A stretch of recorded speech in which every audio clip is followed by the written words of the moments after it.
La magia de la danza.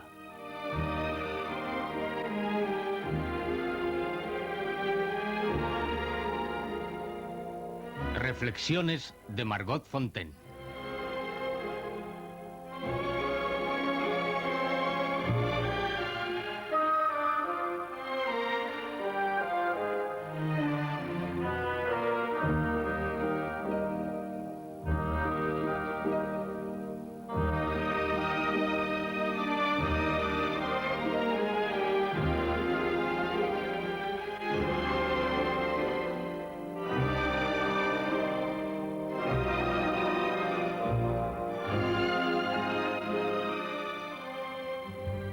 El ballet romántico.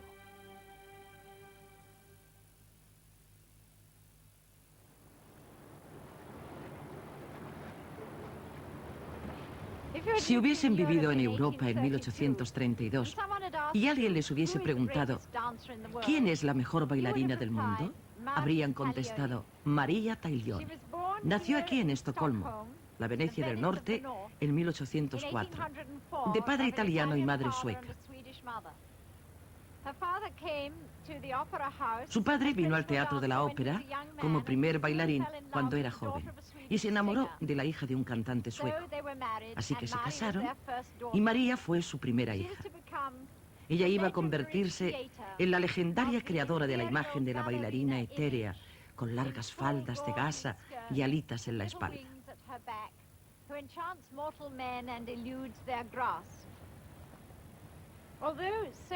Aunque una gran parte de nuestra danza hoy está influida por ella, es imposible que sepamos cómo bailaba exactamente la Taglioni. Podemos únicamente mirar los cuadros y hacer conjeturas. Pero afortunadamente su ballet más famoso, La Sílfide, se ha transmitido a lo largo de estos últimos 140 años y se sigue representando igual.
Y así la Sílfide se va volando por la chimenea, tan evasiva como las bailarinas de los tiempos pasados, que tanto nos gustaría recobrar.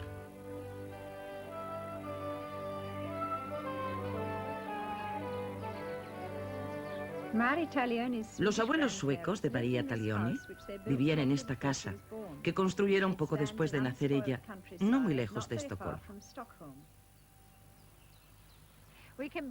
Seguramente María venía aquí cuando era una niña y jugaba en este jardín. Y también volvió más tarde, cuando alcanzó el mayor éxito imaginable, con toda Europa a sus pies. Y a pesar de todo, ¿qué comienzo tan poco prometedor tuvo en su gran carrera? De niña era delgada y cargada de espaldas. No demostraba ningún talento. Su maestra de baile sugirió que sería mejor que se dedicase a la costura. Incluso cuando se encontraba en la cima de su carrera, la describían como bastante simple. Así que, ¿de dónde brotaba su magia? Fue su padre Filippo el responsable. Mientras él viajaba como bailarín y maestro de danza, dejó en París a su esposa con los niños. María se preparó con el mejor maestro y cuando tenía 18 años, su padre organizó un debut para ella en Viena, donde en aquel tiempo era maestro de baile. Cuando la familia llegó de París, pasó revista a la danza de María y se sorprendió al darse cuenta de que ella no estaba ni mucho menos preparada para subirse a un escenario. Quedaban 5 meses hasta la fecha de su debut, así que se pusieron a trabajar, haciéndola sufrir un entrenamiento tan riguroso que la pobre muchacha lloraba y se desmayaba todos los días. Pero dio resultado. Llegó la gran noche y después de los lógicos nervios, Filippo tuvo la satisfacción de escribir en su diario: 10 de junio de 1822. Primera representación de recepción de una ninfa en la corte de Terpsícore. La primera vez que mi hija María apareció en un escenario, obtuvo el mayor de los éxitos. Este es el estilo de ballet que ella bailó aquella noche y durante los siguientes 10 años, a menudo con su hermano menor, Paul. También Filippo aparece en estos cuadros, realizados en Stuttgart en 1826, que muestran la variedad de su coreografía antes de hacerla sílfide, y que estableció que las bailarinas bailaran de puntas. Una de las 2 únicas zapatillas de baile que se conservan de María está en el Palacio de Christiansborg en Copenhague, en el Teatro de la Corte que fue construido por el rey Cristián VII e inaugurado en su 18 cumpleaños, en 1767. El teatro, incluyendo el escenario, es ahora un museo. Un agradable escenario de madera suave, realizado a la manera antigua, con tablones muy anchos y una inclinación bastante pronunciada, lo que llamamos una rampa. Hasta hace unos 70 años, supongo, todos los escenarios se construían como este, con una pendiente, y yo creo que son muy agradables para bailar sobre ellos. Estoy segura de que Maria Taglioni nunca bailó sobre un escenario plano.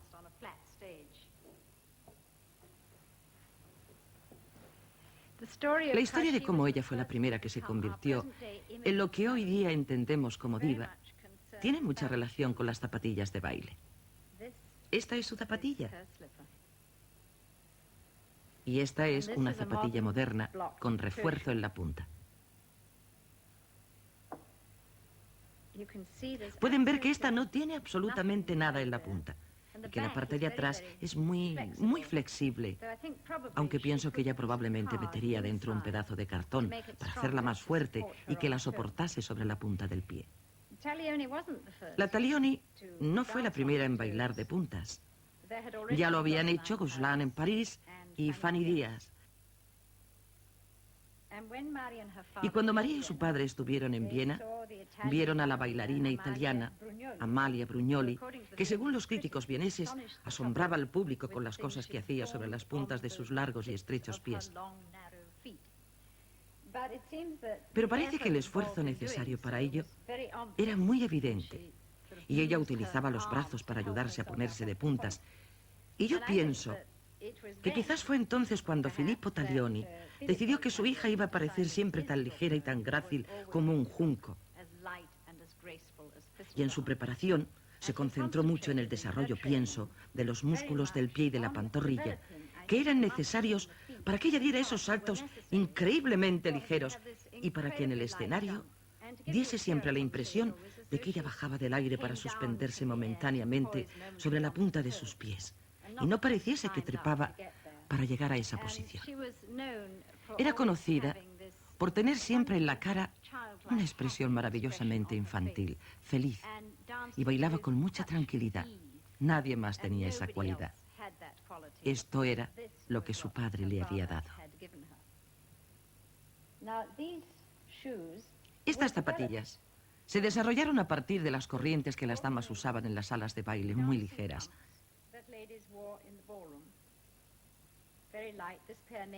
Este par fue hecho en París con cuero muy fino, con un poco de cuero especial en la parte interior del tacón. Está maravillosamente hecho. En este par de zapatillas dice izquierdo y derecho, escrito en francés desde luego. Pero la verdad es que no hay pie derecho ni izquierdo cuando compras un par de zapatillas de ballet. Son exactamente iguales y uno decide en qué pie quiere usarlas. Naturalmente también se hacían en satén blanco para la noche. La diferencia principal entre estas zapatillas y las zapatillas de ballet estaba en la suela. Lo primero que hicieron fue cortarla. Estas suelas eran demasiado largas. Y las cortaron hacia atrás, como pueden ver aquí, de manera que la punta era de satén y el tacón venía aquí. Y este par, que es más o menos contemporáneo de la zapatilla de la Taglioni, es un poco más fuerte en la parte de atrás y tiene la costura por la parte lateral, que siempre hacían para añadirle refuerzo. Así es como eran las zapatillas sobre las cuales bailaban de puntas.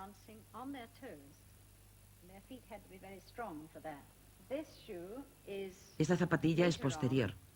Adeline Genée era una bailarina danesa muy famosa que hizo su carrera en Londres. Se retiró en 1917, así que esta zapatilla debió de usarla a principios de siglo. Y pueden ver que tiene la puntera reforzada.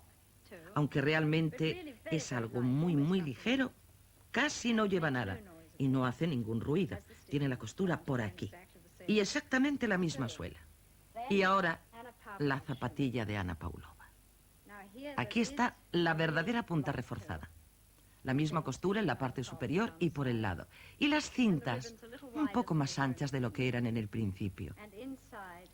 Y dentro, este pedazo de cuero fino para impedir que se escurriesen por los talones. Estas zapatillas las hizo un italiano de Milán llamado Nicolini. Anna Pavlova siempre llevaba zapatillas de Nicolini. Y el refuerzo se hace añadiendo una pieza extra de lienzo en el relleno. Y la colocaban con mucha cola en el interior y luego le daban martillazos para fijarla. Dan martillazos en la punta y así crean esta forma y la plataforma, la pequeña plataforma sobre la que nos mantenemos. Las zapatillas de Nicolini eran maravillosamente ligeras y fáciles de usar. Podías ponértelas y no te causaban ningún problema. Podías irte directamente al escenario con ellas.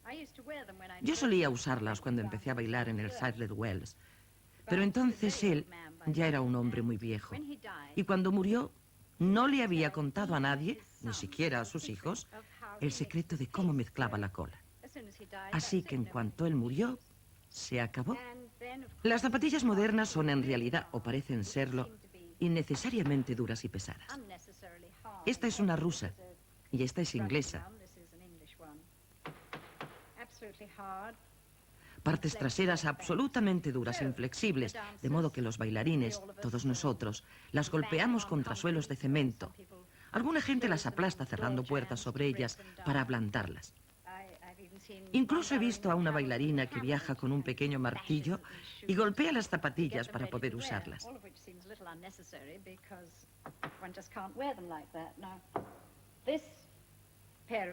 Este par de zapatillas está casi a punto. Son mías y están casi a punto para usarlas en el escenario. Las he usado en ensayos durante 3 o 4 días, trabajándolas, poniéndolas suaves y blandas. No están muy mal. Podría usarlas en el escenario. Y he traído también algo que me parece muy bonito. Y es mi primer par de zapatillas de baile. Las que tenía a los 4 años y medio, cuando tomé mis primeras lecciones de baile en los alrededores de Londres.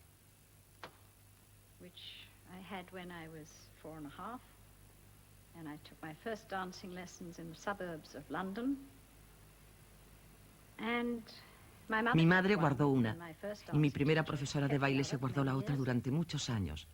Y luego, al morir, volvió a nosotros. Así que aquí las tengo. Con el estilo ligero de Maria Taglioni de baile sobre puntas, llegaron las bailarinas del siglo XIX, con las faldas largas de tul, las alitas en la espalda y coronas de flores en el pelo. Y el ballet real danés es famoso por conservar ese estilo en los ballets del gran coreógrafo Augusto Bournonville. Así que naturalmente muchas de sus cosas están aquí en el museo. Su camisa bordada y una maravillosa bolsa de viaje. Y aquí está su escritorio, su bastón muy elegante y su violín. Este lo utilizaba mientras daba las clases y su escuela estaba sobre este escenario. Probablemente mientras daba clase, ocasionalmente golpearía a sus alumnos con el arco del violín, como solían hacer los viejos maestros de ballet. Y esta es la caja de maquillaje, con todos los diferentes compartimentos, con el espejo en la tapa. Se la fabricaron especialmente a él en Inglaterra. Augusto Bournonville nació en el mes de agosto y era un año más joven que María Taglioni, con quien formó pareja un tiempo cuando él estuvo en París.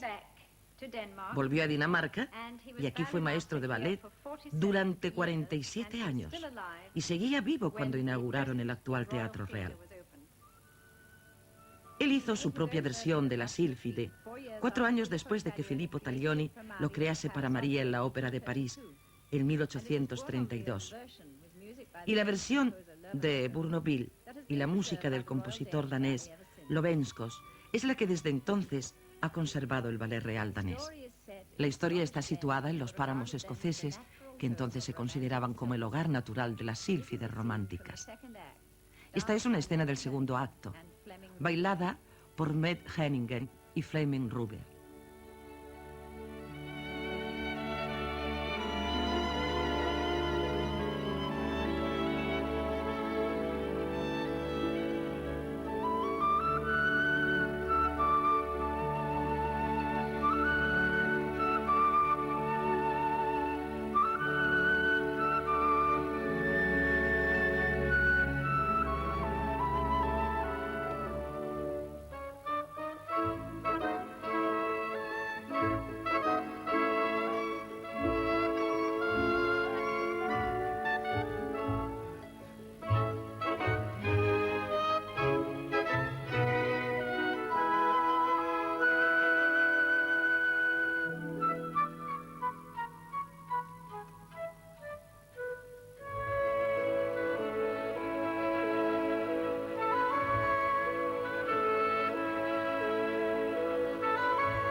Este es un modelo para la sílfide, en su primera representación, y está aquí en el Museo de la Ópera de París.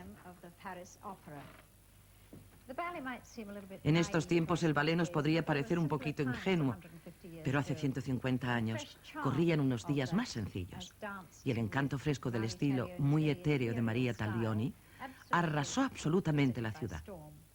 Todas las damas trataban de talionizarse, como se decía, y es muy probable que hicieran dieta para conseguir un tipo de sílfide. María reinó con supremacía absoluta en la Ópera de París durante 5 años. Pero en realidad nunca dejó de haber intrigas. Fue el director de la ópera, un hombre muy astuto llamado Dr. Verón, la primera persona que inventó el Star System. Y él había hecho a María. La ayudó a llegar hasta esta enorme altura. Y después de 5 años pensó que el público necesitaba un nuevo estímulo. Así que creyó que necesitaba a una rival que se enfrentase a ella. Y con mucha sangre fría se dedicó a buscar una. Encontró exactamente lo que necesitaba en Fanny Slade. Se la trajo a París y de la noche a la mañana media ciudad enloqueció por la Slade y la otra mitad permaneció fanáticamente fiel a María, de modo que la sala se llenaba todas las noches. Y era exactamente lo que había planeado el doctor Verón. Fue en este momento cuando Fanny Slade introdujo su mayor éxito, la Katyusha.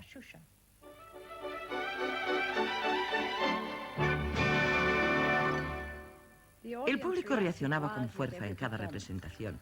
No podía haber un contraste mayor para la gentil sílfide de la Taglioni que el solo seductor de Fanny mientras tocaba las castañuelas. Su versión de la danza no se conoce ya con seguridad, pero su inspiración la encontró en un grupo de bailarines de Madrid que se presentaron en París como gran novedad en 1834, trayendo todo el ambiente de España. Su música y su danza estaban en todas partes, especialmente en los cafés.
Fanny Slade nació en 1810, así que era 6 años más joven que Maria Taglioni, y además de eso era muy atractiva. Tenía una personalidad muy cálida. Este pequeño cuadro creo que refleja mucho de su encanto y atractivo. Y aquí están sus zapatillas. No hay absolutamente nada en las puntas. Y aquí tenemos uno de los pares de castañuelas que usaba en la Katyusha. Parecen pequeñas. Fanny trabajó en los escenarios desde los 9 años e irónicamente 3 años más tarde actuaba en el cuerpo de baile en la representación en la que Maria Taglioni debutó, bajo la dirección naturalmente de su padre. Pero él nunca pudo suponer en aquel tiempo qué tremenda rivalidad se iba a establecer entre su hija y Fanny Eslar. Parece como si su competencia y rivalidad en París, que a ninguna de las dos les gustaba en absoluto, las hubiese lanzado en direcciones opuestas, porque María aceptó un compromiso en Rusia y allí obtuvo los más tremendos triunfos. Le llovían regalos caros, maravillosas pieles y joyas, y después de su última representación cocinaban y se comían sus zapatillas de baile, espero que con alguna rica salsa, sus grandes admiradores, sus fanáticos. Fanny, que yo creo que tenía una personalidad mucho más imaginativa, aventurera y vitalista, aceptó un compromiso para ir a Nueva York, lo cual en aquellos tiempos era algo realmente extraordinario, y aceptó después de muy serias dudas.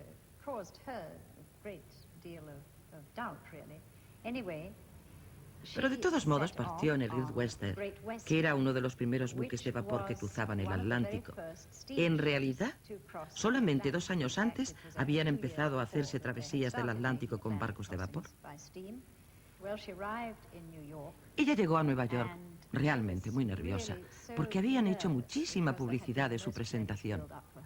Casi se muere de miedo cuando llegó el momento del debut, al ver que toda aquella gente estaba esperando algo extraordinario. Pero naturalmente salió adelante y fue un gran triunfo. Después, todos los Estados Unidos enloquecieron con ella, actuando en un montón de ciudades. Cuando estuvo en Washington, el Congreso suspendió sus sesiones durante el tiempo de su actuación. Y cada vez que ella salía del teatro, la gente tiraba de su coche hasta el hotel. Era la cosa más extraordinaria que América había visto nunca. Y ella no pudo resistir la invitación de ir a La Habana, que era otro viaje en barco bastante terrible. Y allí, naturalmente, se sintió encantada y feliz, a pesar de las dificultades, porque era muy difícil encontrar un cuerpo de baile local. Pero consiguieron reunirlo y que aparecieran en el escenario como sílfides. El director decidió que sus pieles morenas y esos vestidos blancos resultaban ridículos, así que las hizo parecer más ridículas poniéndoles unos chalequitos amarillos debajo del traje. Pero en aquel momento tuvo noticias de su casa, diciendo que su padre estaba enfermo y quería verla. Así que hizo los preparativos para acabar esta larga y fantástica gira y volvió a Viena con una fortuna. Cuando Fanny llegó a casa a finales de verano de 1842, el parque debía de tener un aspecto muy parecido a este, mientras toda Viena bailaba el vals con la música del famoso Johann Strauss. Pero nadie podía adivinar que su hijo iba a ser todavía más famoso. En 1842, él tenía 16 años y su padre quería que fuese banquero. Cuando tenía 18 años, anunció su primer concierto y su padre se puso furiosísimo. Dijo, pero si no sabe absolutamente nada de valses. Naturalmente, cuando el vals empezó, surgieron las acostumbradas reacciones ante algo nuevo. Sin embargo, cuando la reina Victoria bailó el vals con el príncipe Alberto, no se dijo ni una palabra más. ¿Y dónde, me pregunto yo, estaría el ballet sin el vals?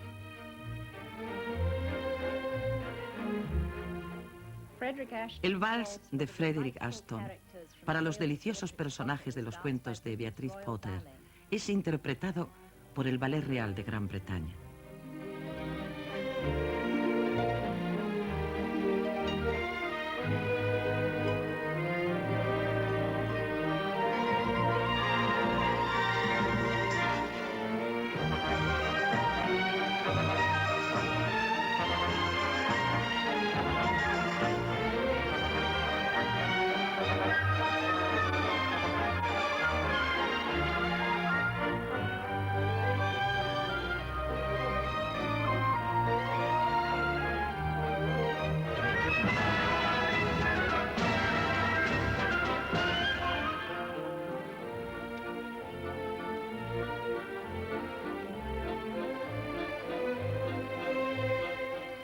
y el vals de Tchaikovsky del primer acto de La Bella Durmiente.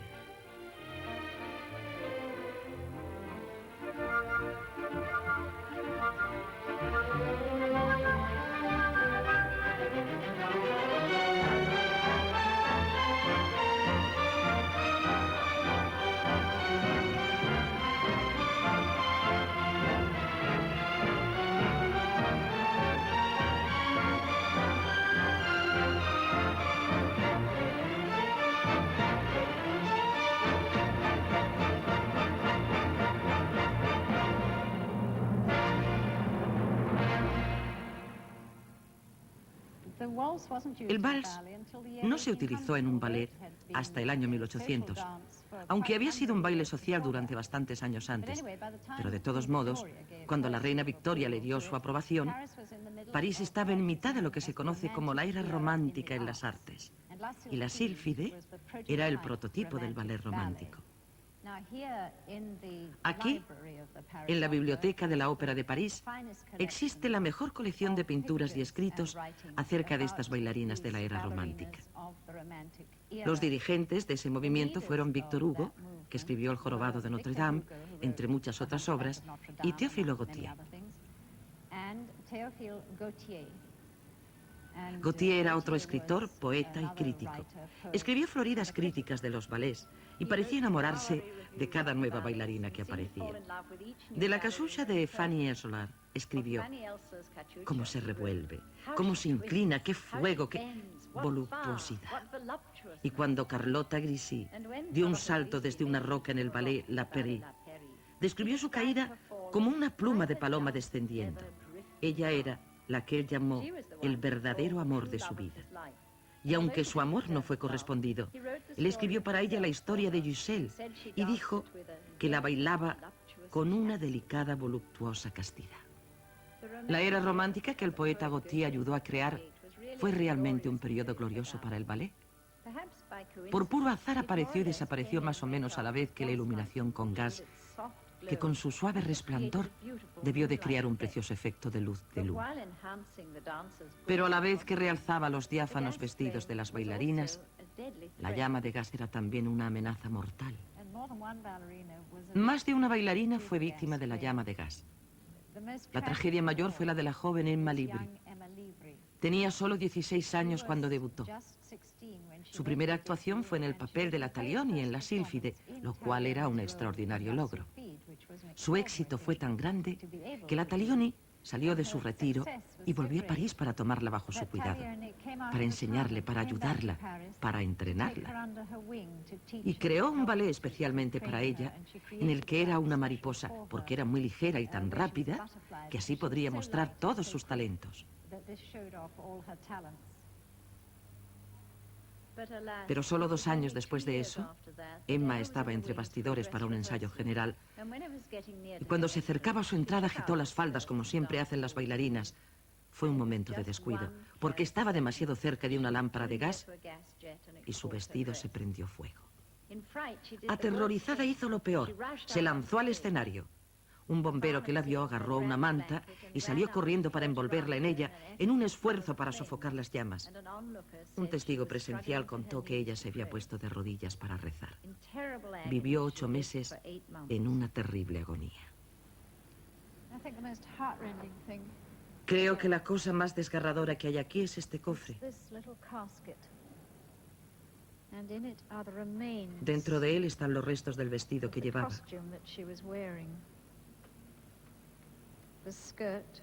La falda, la parte superior de la falda, porque naturalmente todo el vestido se prendió fuego.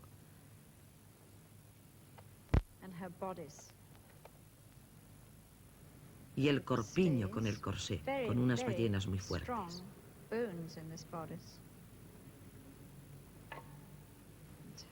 Ese es su corpiño.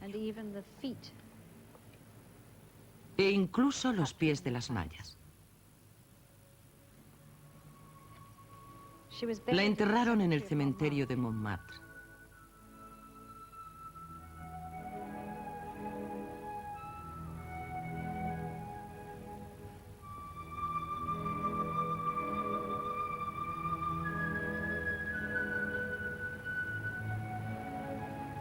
Emma Livry Emma Livry murió a la edad de 20 años el 27 de julio de 1863.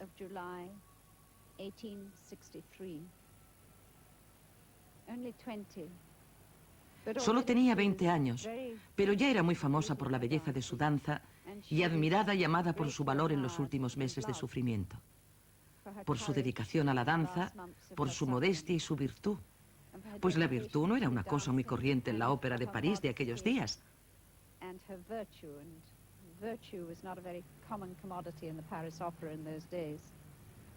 A su funeral asistieron miles de personas. Théophile Gautier escribió que dos mariposas blancas revoloteaban sobre el ataúd durante todo el camino desde la iglesia hasta aquí. Yo pienso que ella habría sido la gran bailarina internacional francesa que falta. El eslabón entre la Taglioni y Anna Pavlova.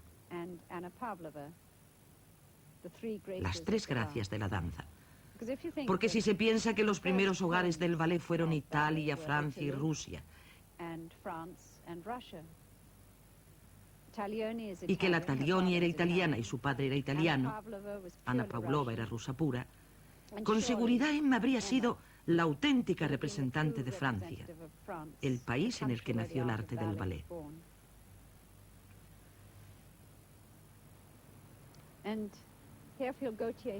Théophile Gautier está enterrado aquí, en el mismo cementerio.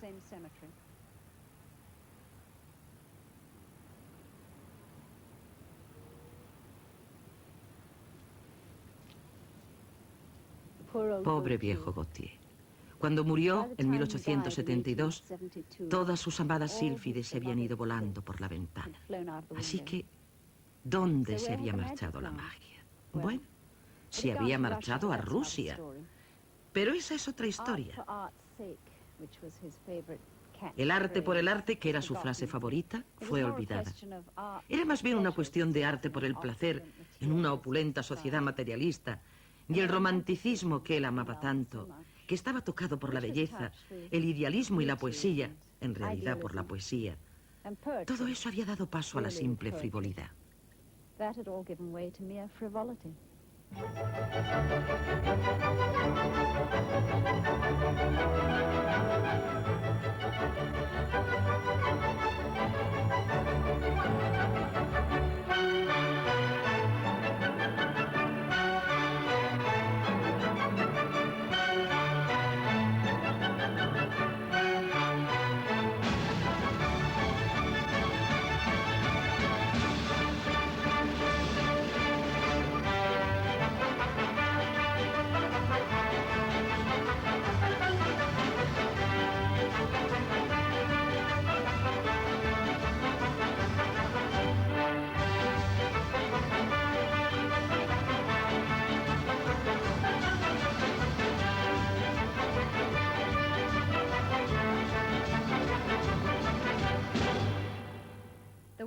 El único ballet duradero de este periodo fue Coppelia, bailado por primera vez en París en 1870.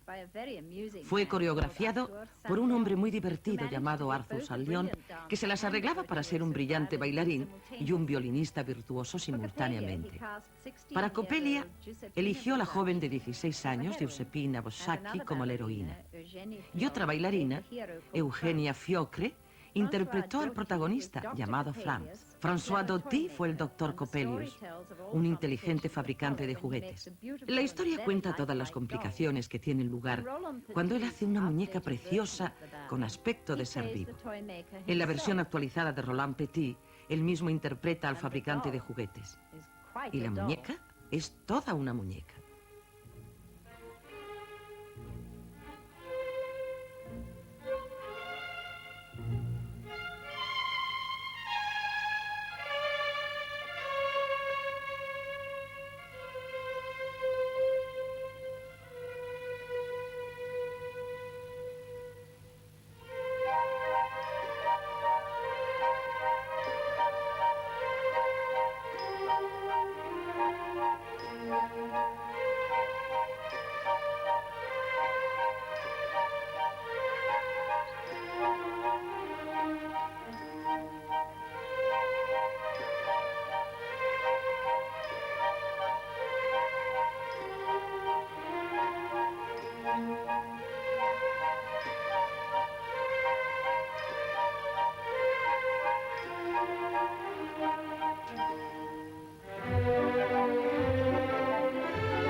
Este ballet recibe su nombre de la muñeca, no de la bailarina.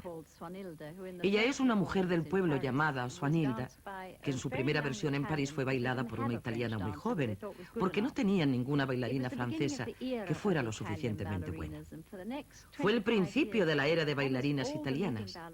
Durante los siguientes 25 años, casi todas las principales bailarinas de todas las salas de ópera de Europa provenían de la escuela de Milán, que en aquel momento impartía la enseñanza más avanzada, especialmente en la danza de puntas. Hacían todo tipo de pasos nuevos muy difíciles que no se habían visto antes.